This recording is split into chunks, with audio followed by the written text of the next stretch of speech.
얼마 전 우리 판문점 그 공동경비구역을 통해서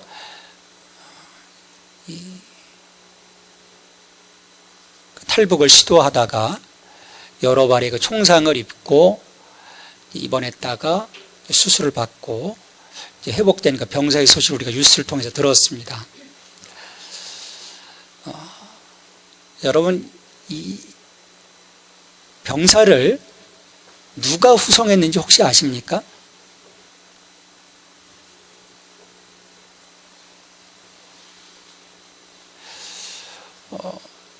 처음에는 그게 우리가 뭐 경황들이 없었겠죠. 들려오는 그 뉴스들을 들어보니까 우리 국군이 후송한 것이 아니고 미군이 후송을 했어요. 그 미군 그 항공 의무 후송팀인 더스트오프라고 하는 최고의 어떤 그 응급 대원들과 의료 시스템을 갖춘 그런 팀입니다.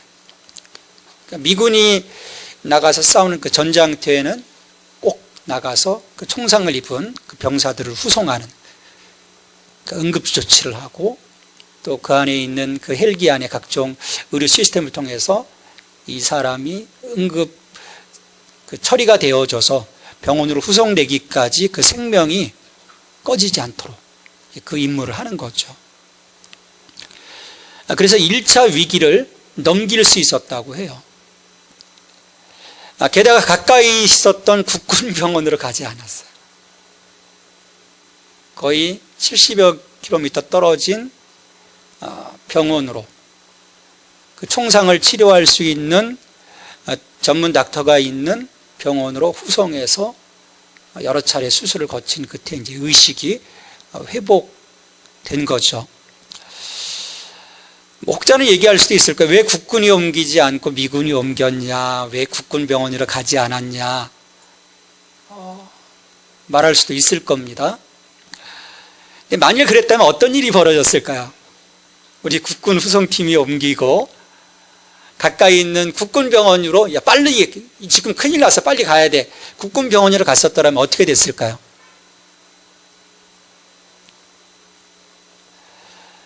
전문가들의 의견은 아마도 우리 국군 후송팀이나 그 의료진들이 최선을 다했겠지만 아마 생명을 살리지 못했을 것이다 라고 전문가들은 이야기를 해요. 근데 저는요 그 점이 좀 공감이 돼요.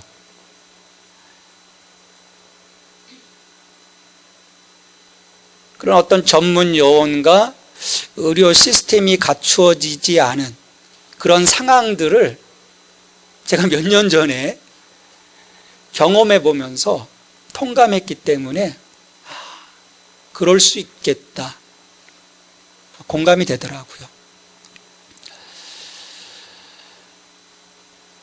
최고의 상태로 준비되어 있지 못하다면 노력은 엄청 할 수 있겠지만 누구도 살릴 수는 없어요.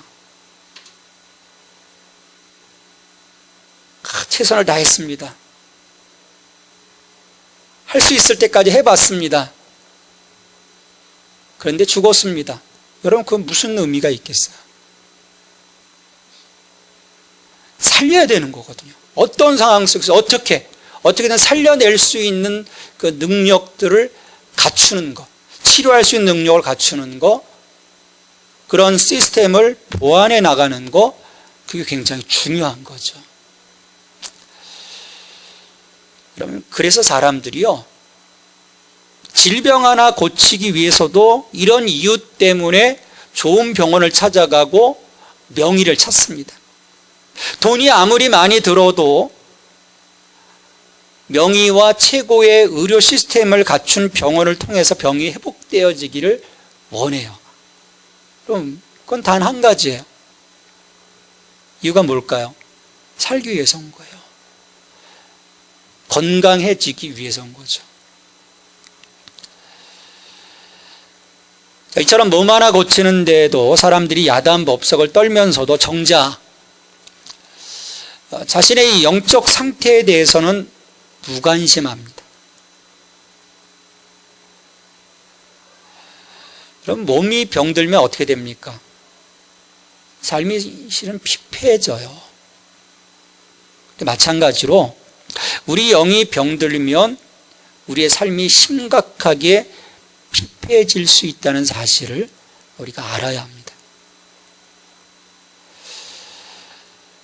성경은 늘 말씀드리지만 우리 인간의 상태를 긍정적으로 절대 평가하지 않고 있습니다. 중병에 걸린 정도가 아니라 사망 선고를 내리고 있어요. 오늘 말씀에도 보면 13절에 흑암의 권세 아래 있었다라고 얘기를 합니다. 흑암의 권세, 어둠의 영의 지배 가운데 있었다. 죄와 사망의 지배 가운데 있는 우리들의 모습을 이야기를 합니다. 그리고 또 하나님과 원수되어서 하나님으로부터 소외되었다. 실은 하나님이 인간을 우리 성경을 통해서 볼 때 창조하셨을 때 하나님과 교제하고 하나님과 동행하도록 우리를 불러주셨는데 죄로 인해서 하나님으로부터 멀어지며 하나님과 소외된, 하나님과 단절된 우리의 모습들을 이야기를 하죠. 그리고 이러한 상태들을 우리 인간들 스스로 해결할 수 없다라고 얘기를 합니다.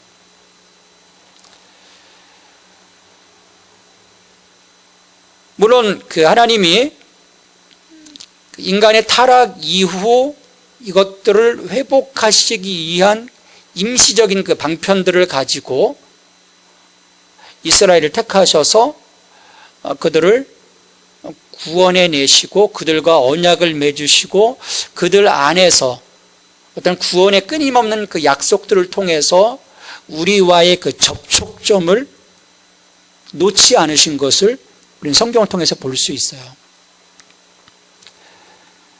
그런데 함께 거기에 응답해야 할 우리 인간들이 하나님의 마음에 합당하게 행하지 못함으로 이 처방은 실패로 끝납니다. 그러니까 우리 스스로 우리 안에서 우리는 아무것도 할 수 없다는 것이 성경을 통해서 우리는 자명하게 드러나는 것을 볼 수 있어요. 결국 죄인된 인간 회복을 위해서 하나님께서 친히 이 땅에 오셔야 했고 하나님께서 오신 사건이 예수 그리스도를 통해서 이루어진 이 성육신 사건입니다. 오늘부터 이 대림절이 시작이 돼요. 주님이 이 땅에 오심을 기다리며 또 우리들의 몸과 마음을 우리가 주님을 아기 예수를 이 땅에 오시는 주님을 영접할 어떤 절기로 준비하는 절기로 보내는 것이죠. 하나님이 친히 이 문제를 해결하기 위해서 이 땅에 오셨다라는 거예요. 자, 성육신하신 예수님은요 인간들에게 선언하셨어요. 마가복음 2장 17절에 보면 건강한 자에게는 의사가 쓸데없고 병든 자에게라야 쓸데있느니라. 나는 의인을 부르러 온 것이 아니라 죄인을 부르러 왔다라고 말씀하세요. 이 성경은요 모든 사람이 예외 없이 죄인이라고 얘기를 합니다. 그건 뭐겠어요? 모든 사람이 반드시 예수님이 필요하다라는 거예요. 우리의 문제가 해결되어야 하기 때문에 죄의 문제, 죽음의 문제, 우리 영의 문제, 이것을 해결할 수 있는 분은 예수님밖에 없는 거죠. 내가 곧 길이요 진리요 생명이니 나로 말미암지 않고는 아버지께로 갈 자가 없다라고 말씀하셨죠. 근데 여기에 대해서 사람들이 인정할 수가 없는 거죠. 왜 내가 죄인이냐? 인정할 수 없기 때문에 여전히 지금도 많은 사람들이 예수님을 거부합니다. 자신의 죄인된 상태를 인정할 수 없기 때문이에요. 혹은 설령 문제가 있다고 인정을 해도 다른 루트를 통해서 그것들을 해결해 보려고 시도를 합니다. 이런 어떤 그 내면의 세계, 정신적 세계, 영적 세계에 대한 그런 그 갈망들을 갖는 사람들이 많이 있어요. 근데 그것들을 풀어내기 위해서 예수 그리스도가 아닌 다른 것들을 활용한다는 거죠. 심리적인 치료도 받아보기도 하고 다른 어떤 그 즐거움들을 통해서 자신의 어떤 상황들을 좀 비껴가려고 하고. 근데 여러분, 그러면 그럴수록 우리의 상황은 악화될 뿐입니다. 하나님께서 예수 그리스도를 통해서 우리의 죄를 사하여 주시고 더 흑암의 권세가 아닌 하나님의 통치 가운데로 살아갈 수 있도록 인도하시지 않는다면 우리는 결코 이 죽음의 상황을 벗어날 수 없다라는 거예요. 예수님만이 우리들의 살 길이라는 것입니다. 어느 분이 그런 고백을 하세요.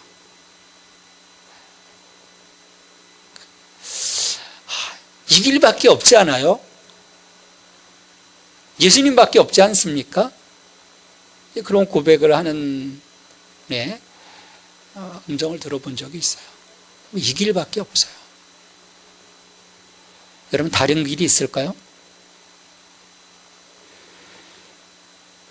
오늘 성경에서도 보면 주님이 이 길이 될 수밖에 없음은 그가 우리를 창조하셨고 그가 우리의 생명의 주관자이시기 때문이라고 사도 바울은 골로새 교회 교인들을 향해서 선포하고 있어요. 예수 그리스도가 하나님의 형상이시고 이분이 창조주이시고 우리의 생명의 주관자이시다라고 선포를 합니다.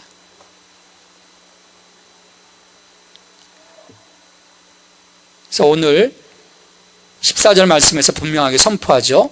그 아들 안에서 우리가 속량 곧 죄사함을 얻었다. 구원의 역사예요.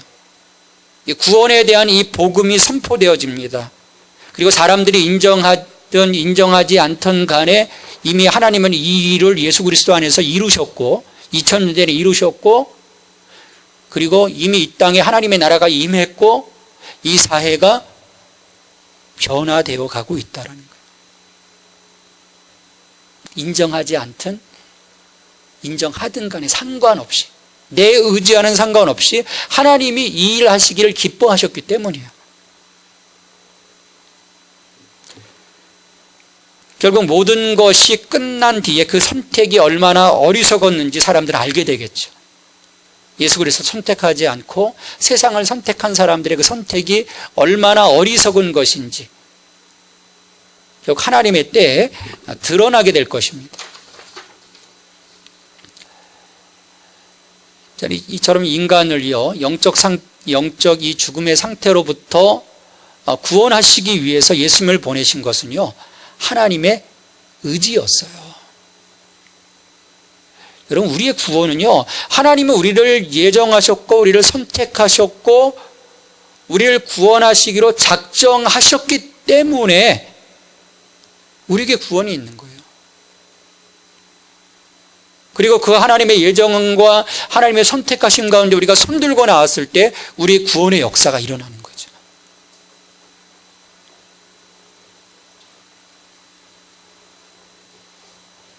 자, 오늘 20절 말씀해 보면 그의 십자가의 피로 화평을 이루사 만물 곧 땅에 있는 것들이나 하늘에 있는 것들이 그로 말미암아 자기와 화목하게 되기를 기뻐하심이라. 예수 그리스도의 그 십자가 피를 통해서 하나님께서는 죄인된 인간들을 포함하여 만물이 자기와 화목하게 되기를 기뻐하신 거예요.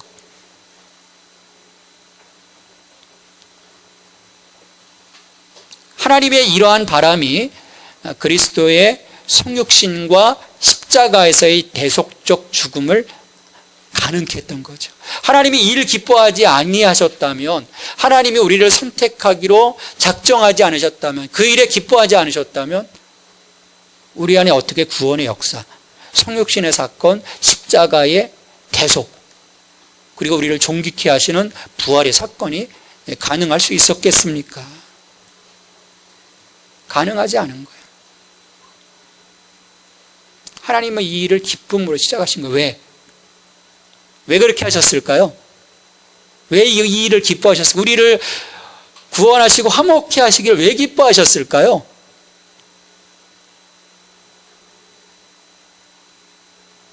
우리가 하나님의 아들이요 하나님의 딸이기 때문입니다.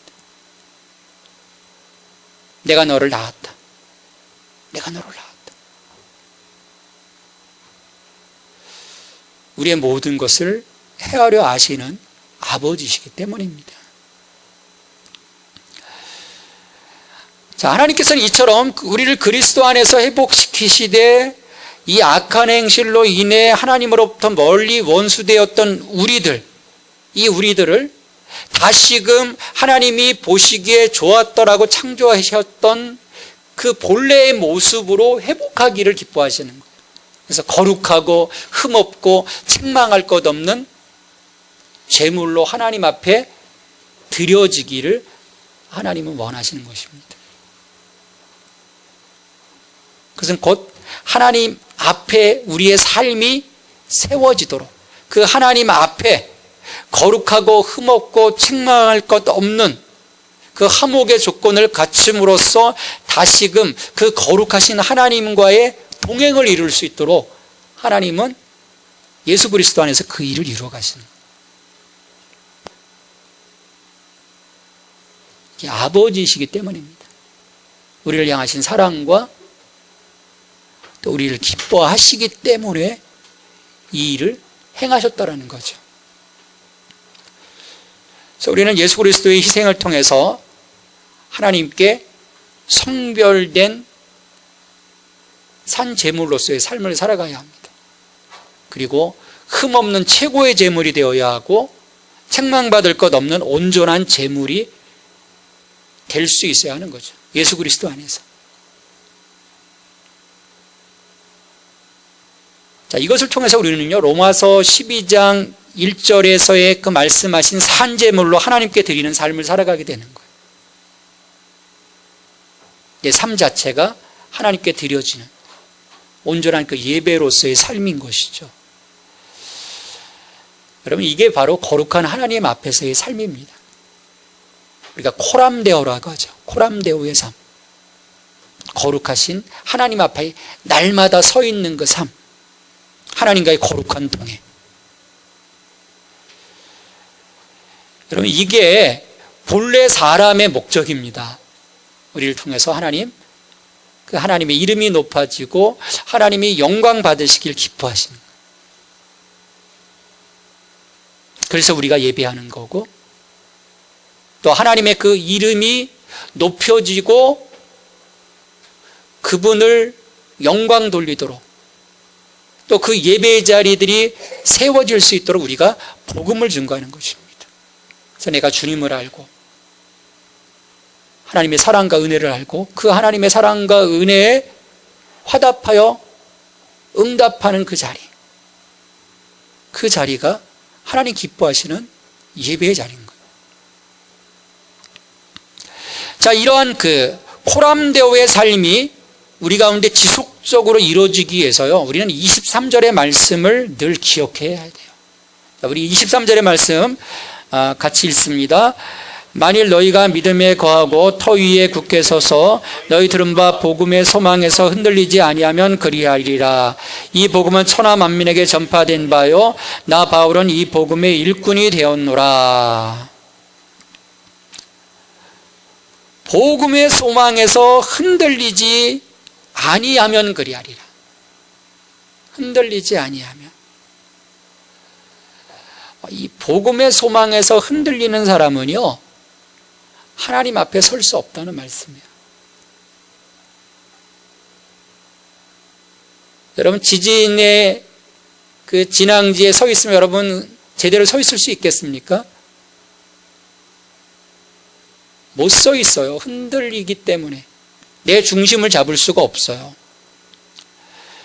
자, 히브리서 말씀을 보면 끊임없이 우리의 삶이 흔들리지 않도록 그리스도를 묵상하게 하고 그리스도를 붙잡도록 하고 우리의 영원한 다치신 예수 그리스도로 인해서 우리의 삶이 딱 고정될 수 있도록 끊임없이 말씀을 합니다. 왜? 흔들리면 무너지기 때문이야. 이번 포항에서 얼마나 많은 집들이 그 짧은 시간의 흔들림 속에서 파괴되었습니까? 더 강력한 지진이 왔으면 더 많은 집들이 아예 다 무너졌을 거예요. 복음이신 예수 그리스도에 대한 소망이 흔들리는데, 믿음의 근본이 흔들리는데 어떻게 우리가 하나님 앞에 설 수 있겠습니까? 예수님만이 나의 소망이 되어 주셔야 하는데, 그분이 나의 소망인가? 그 의심이 나의 삶을 흔들어댈 때 내 믿음이 어떻게 온전하게 세워져 그분을 예배하고 하나님께 영광 돌리는 삶을 살아가겠습니까? 우리 아무것도 할 수 없는 거예요. 의미 없는 그냥 종교적 행위로서의 삶을 살아갈 수밖에 없는 거예요. 그럼 그것은 하나님 앞에서 의미 없습니다. 아무런 의미가 없어요.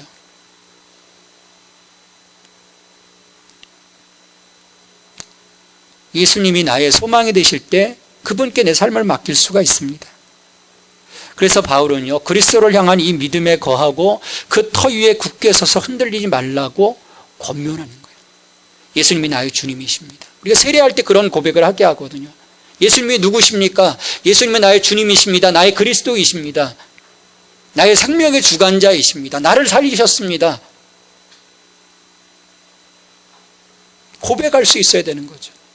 그리고 그분을 통해서 내 인생의 소망을 세워갈 때 우리는 더욱더 그리스도와 연합되어 그분 안에서의 능력의 삶을 누려갈 수 있어요. 여러분, 우리는요, 한계치에 와 있습니다. 우리는 아무것도 할 수 없어요. 여러분, 많은 거 할 수 있습니까? 착각하지 마세요. 착각하지 마세요. 흉내를 낼 수 있겠지만 우리가 주님 안에 있지 못하면 아무것도 할 수 없습니다. 근데 사람들은요, 흔들려요. 뭔가 은혜를 받으면 그래요, 주님, 나 이제 주님을 위해서 살게요 라고 고백했다가도 또 흔들립니다. 여러분, 왜 그렇습니까? 이 영적인 세계는 눈으로 확인할 수 없고 확연하게 보이지 않기 때문이에요. 그래서 이 믿음장 히브리서에서 믿음은 바라는 것들이 실상에 보이지 않는 것들의 증거니라고 한 이유가 거기에 있어요. 내가 믿음의 눈으로 지금 보여지지 않는 것을 그림으로 그리며 그것들을 내 마음속에 소망으로 간직하지 않는 한 둘러보면 보이지 않거든요. 예수님도 보이지 않고 하나님도 보이지 않고 성령님도 보이지 않고 보이는 건 그냥 교회뿐인 거예요. 사람들 뿐인 거예요. 하나님께서 예수 그리스도를 우리에게 보내신 이유가 거기에 있습니다. 복음이신 예수 그리스도 안에서 우리를 향하신 하나님의 사랑과 은혜를 직접 볼 수 있도록 하시기 위해서 성육신하신 거예요. 저 멀리 계신 하나님이 아니라 우리의 삶 가운데 침투에 들어오셔서 자기 생명을 내어주신 그 실제에 대한 그 모습을 우리에게 보여주심으로 오고 오는 많은 사람들이 그 복음이신 예수 그리스도에게 소망을 갖고 살아갈 수 있도록 하나님은 구원의 퍼포먼스를 성육신 사건을 통해서 보여주신 거예요. 가시화시키신 거예요. 그래서 우리는 예수 그리스도 안에서 보이지 않는 하나님을 보게 되는 것입니다. 하나님의 형상이라고 말씀하셨어요. 그리스도 안에서 우리를 구속하사 구속받은 우리들을 통해 영광 받기를 기뻐하시는 하나님을 보기를 원하시는 거예요. 그리고 그러한 복음의 소망이신 예수 그리스도를 간직하고 우리가 살아감으로써 우리가 또한 하나님을 보지 못하는 많은 사람들에게 하나님의 얼굴로 살아가기를 원하시고 하나님의 대행자로 살아가기를 기뻐하시는 거예요.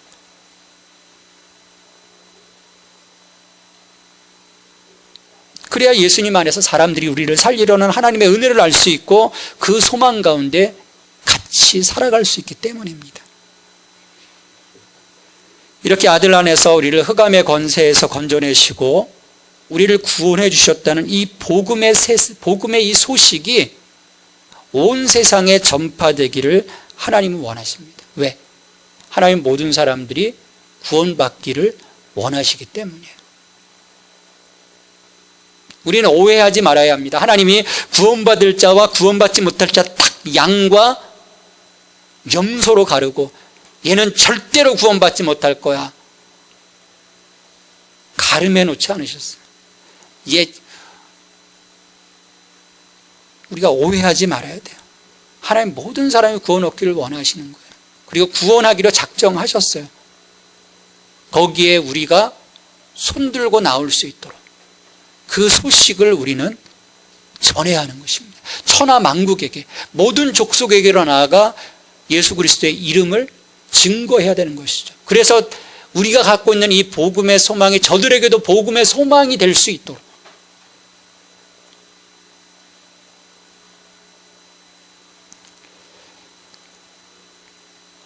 그래서 참 진리이신 예수 그리스도를 통해서 사람들이 회복되어지고 거룩하고 흠없는 산제물로 하나님께 자신을 드리며 하나님을 예배하고 하나님과 동행하는 그 수많은 성도들을 통해서 곳곳에 교회가 세워지기를 우리가 소망해야 하는 것이죠.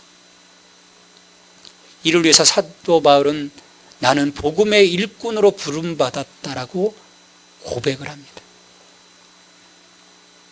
이거는 사도 바울의 사명만이 아닙니다. 예수 그리스도께서 우리에게 주신 사명이에요. 오직 너에게 성령의 권능이 임하시면 너희가 예루살렘과 온 유대야와 사마리아와 땅끝까지 이르러 내 증인이 되라라고 말씀하셨습니다.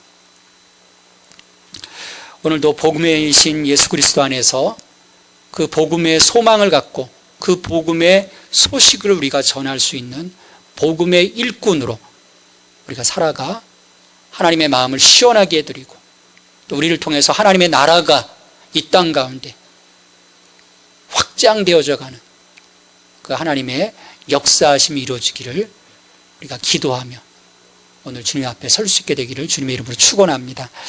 하나님, 11월 이제 마지막 주일, 하나님 저희들이 대림절 첫 번째 주일로 보냅니다. 주님, 우리 안에 복음의 소망이 싹트게 하여 주시옵소서. 복음이신 예수 그리스도 안에서 죄인된 인간과 화목하게 되기를 기뻐하시는 그 하나님의 사랑을 온전히 깨달아 알게 하시고 그 사랑을 증거하는 복음의 일꾼으로서 저희들 세움받게 하여 주시옵소서. 흔들리지 않기를 원합니다. 믿음에 거하고 터위에 굳게 서서 우리가 들은 바 복음의 소망 안에서 흔들리지 아니함으로써 우리의 삶이 하나님 앞에 거룩하고 흠없고 책망할 것 없는 하나님의 아들, 딸로서 세움받게 하시고 거룩하신 하나님과 함께 동행하는 저희들의 삶이 될 수 있도록, 그래서 예수 그리스도 안에서 저희들의 삶이 온전하게 세워져가 세상에 감당할 수 없는 믿음의 용사들로서 주의 이름을 높여드리며 하나님께 영광 돌리는 하나님 저희들의 생이 될 수 있도록 주님 기름 부어 주시옵소서. 이 모든 간구를 예수 그리스도의 이름으로 기도하옵나이다.